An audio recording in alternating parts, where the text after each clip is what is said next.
In less than 30 years, our prison population quintupled. Not doubled or tripled, quintupled. We went from a prison population of about 300,000 to well over 2 million. We now have the highest rate of incarceration in the world, dwarfing even highly repressive regimes like Russia or China or Iran. We have built a penal system unprecedented in world history. But as staggering as all of that is, it actually obscures the crisis in poor communities of color. Some sociologists have actually argued that we should stop using the term mass incarceration, because it implies that this is a phenomenon that's affecting everybody, when in fact, mass incarceration is affecting a relatively small segment of the U.S. population. But within that slice, they've come for nearly everybody.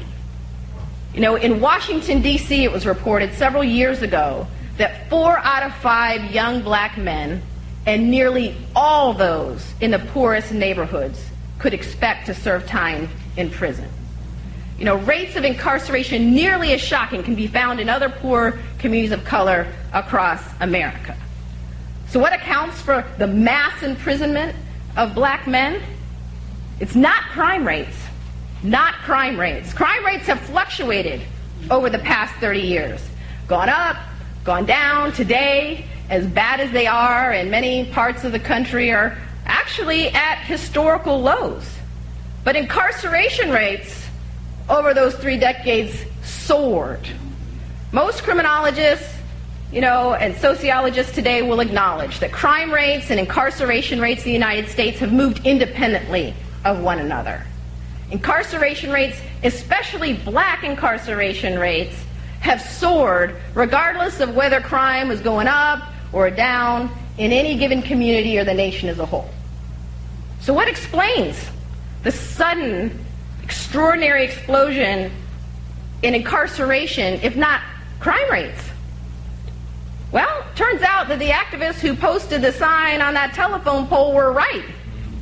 The war on drugs and the Get Tough movement, the wave of punitiveness that washed over the United States. In fact, drug convictions alone, just drug convictions alone, accounted for about 2/3 of the increase in the federal system and more than half of the increase in the state system between 1985 and 2000, the period of the most dramatic expansion of our prison system. Drug convictions have increased more than 1,000% since the drug war began. To get a sense of how large a contribution the drug war has made to mass incarceration, consider this. There are more people in prison and jail today just for drug offenses than were incarcerated for all reasons in 1980. Now, most Americans violate drug laws in their lifetime. Most do. But the enemy in this war has been racially defined. The drug war, not by accident, has been waged almost exclusively in poor communities of color, even though studies have now shown for decades that people of color are actually no more likely to use or sell illegal drugs than whites, or sell. Now that defies our basic racial stereotype of who a drug dealer is. Picture a drug dealer in your mind, and you picture some black kid standing on the street corner with his pants sagging. And plenty of drug dealing happens in the hood, but it happens everywhere else in America as well. A white kid living in rural Kansas or Oklahoma doesn't drive to the hood to get their marijuana or their meth or their cocaine. No. They get it from someone most likely of their own race down the road. Drug dealing happens in every community, on every college campus and university, but the drug war has been waged almost exclusively in poor communities of color. In fact, where significant differences in the data can be found, frequently suggest that white youth are more likely to engage in illegal drug dealing than black youth. But that's not what you would guess by taking a peek inside our nation's prisons and jails, which are overflowing with black and brown drug offenders. In fact, in some states, 80 to 90% of all drug offenders sent to prison have been African American. Now, many people tell me when they see the data, yeah, that's bad. But it still makes sense for us to wage the drug war in poor communities of color because that's where the violent offenders are. That's where the drug kingpins are. It makes sense for us to wage the drug war there because of the violence in those communities, and that's what the drug war is all about. In fact, many people seem to believe that the war on drugs was declared in response to the emergence of crack cocaine in inner city communities and the related violence. It's not true. President Ronald Reagan officially declared his drug war in 1982 at a time when drug crime was actually on the decline, not on the rise. It was before, not after, crack began to ravage inner city communities and become a media sensation. President Richard Nixon was the first to coin the term a war on drugs, but it was President Ronald Reagan who turned that rhetorical war into a literal one. And at the time he did so, drug crime was on the decline and not much of a public concern. So why would Reagan declare a drug war at a time drug crime is on the decline, not on the rise?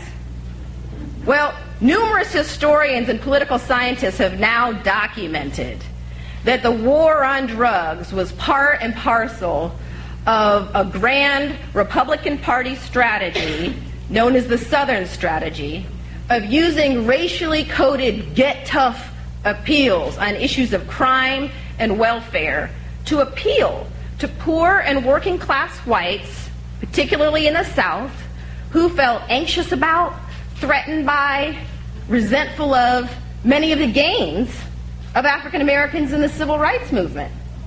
You know, poor and working class whites really had their world rocked by the civil rights movement. You know, wealthy whites, they could send their kids to private schools, give their kids all of the advantages that wealth had to offer.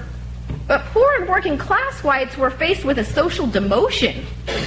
It was their kids who were potentially subject to desegregation and busing orders that might require them to be bused across town to a school they believed was inferior.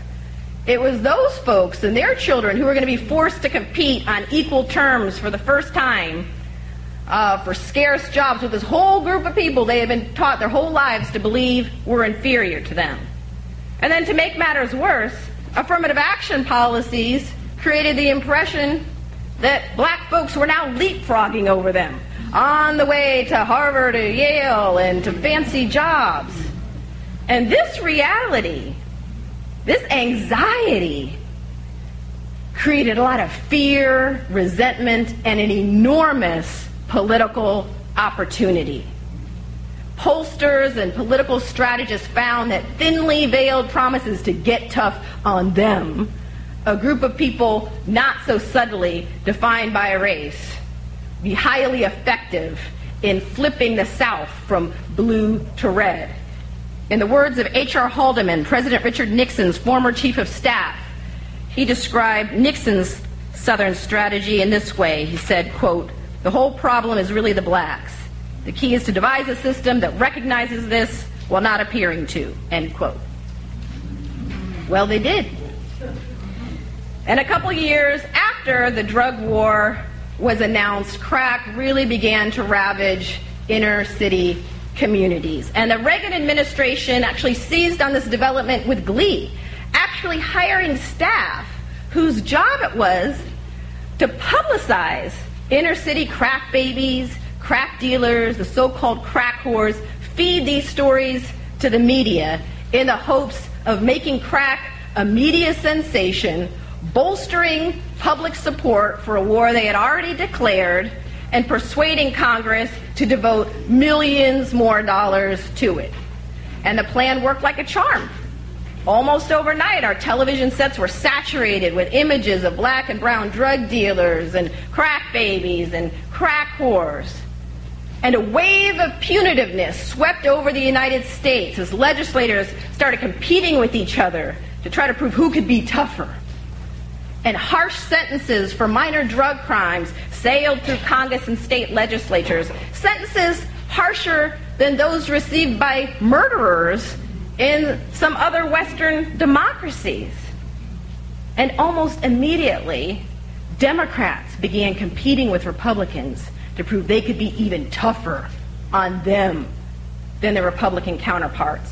And so it was President Bill Clinton who escalated the drug war far beyond what his Republican predecessors even dreamed possible.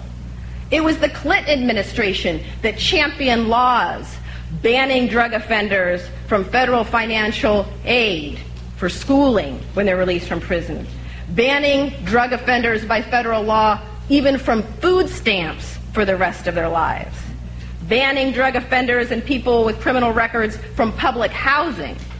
To a large extent, it was the Clinton administration, a Democratic administration, that was responsible for many of the laws that form the basic architecture of this new caste system.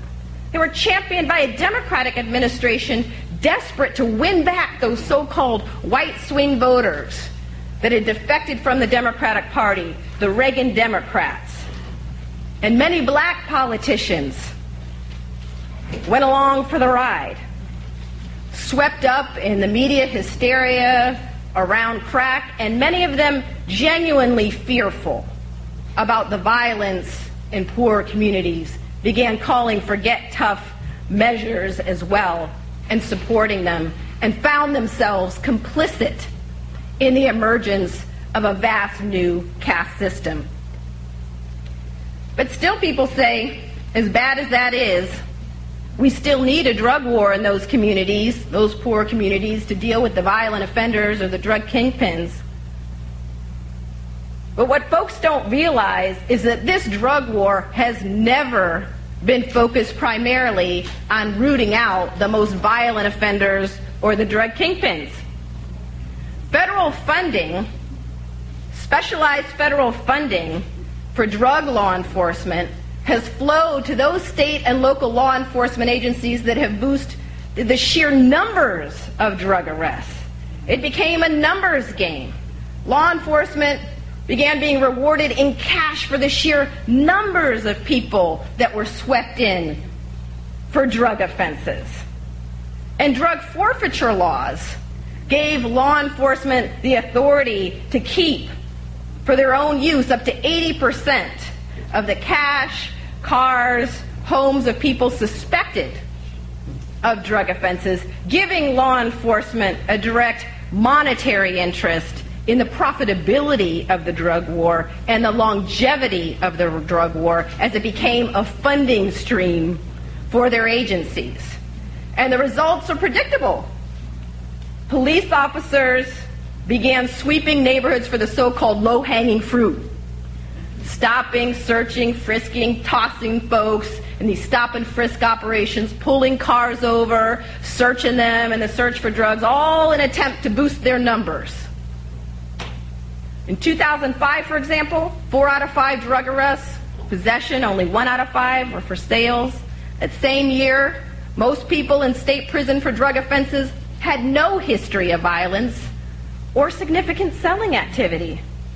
And in the 1990s, the Clinton years, the period of the greatest escalation of the drug war, nearly 80% of the increase in drug arrests were for marijuana possession, a drug less harmful than alcohol or tobacco, and at least, if not more prevalent, in middle-class white communities and on college campuses and universities as it is in the hood. But by